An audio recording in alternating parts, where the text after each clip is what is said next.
Amazina yanjye ni Ingabire Siana, nkaba niga kuri Saint Dominique, nkaba mfite imyaka 10. Mu buzima busanzwe nkunda kuririmba kuko niyo mpano yanjye mfite. Nkuko mwabinsabye reka mbaririmbire akaririmbo wenda mwese mwaba muzi. Wera wera n'umwami isi yose yuzuye ubwiza reka agiye kuba umuramyi w'umwami yitwa Siana.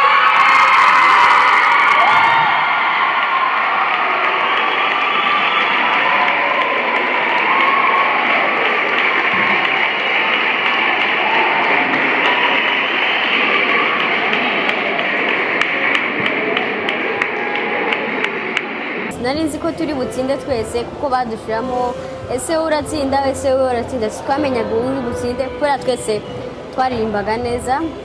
Igihe nabibonye nsinze narishimye, n'ababyeyi banje barishimye kubibona. Bwari bwo bwa mbere babonaga ndirimba, ubundi bashira mu makaseti yabo ndirimba.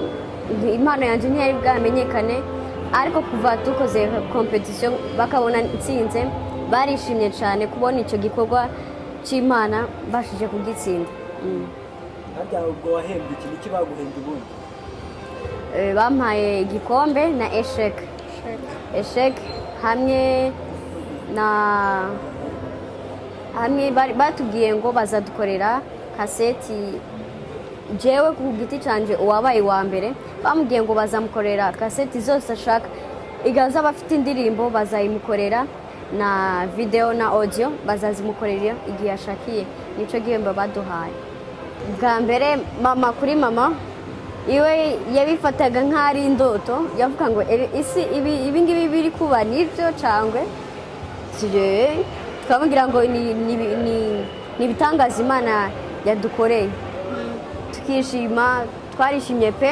Siana atsinda byatubereye ibyishimo bidasanzwe ko twari tuzi ko yagaragaza impano ye angana gutya. Twarishimye kubona ko igikombe cyatashe mu rugo iwacu kandi kigatahana Siana. Ibyo byatweretse ko mu kuririmba kwe hari byinshi yerekanye kugira ngo agere hajye. Gospel indirimbo ndazikunda pe, nshaka kuba gospel uzazuramya Imana nkuko mbishoboye. Nicyo nashakaga kubabwira. Merci. Tumaze kuvugana n'aba bana twanavuganye kandi na Arnaud Ntamvutsa, umwe mu bateguye iri rushanwa. Aragaruka ku kibazo cyo kuba abahanzi bazamuka badahabwa umwanya uhagije ngo babashe kugaragaza impano ibarimo. Iyo ugiye kuri posters usanga zidahinduka imyaka 3, 4, 5, ndetse n'abagize ngo bagiye gutangira rimwe na rimwe hari igihe bagera kuri tele bikabananira. Rero aho niho twavuga ko byanatangiriye cyane. Ahanini turatekereza gute twafata abantu tukabashyigikira bakazamukana natwe ku buryo tugera kuri rwa rwego bazajya kuri ya myaka bamaze kumenyera, ndetse hirya no hino nabo hari indi sura nshyashya cyangwa se andi masura mashya ari kugaragara muri gospel ariko kandi ashoboye.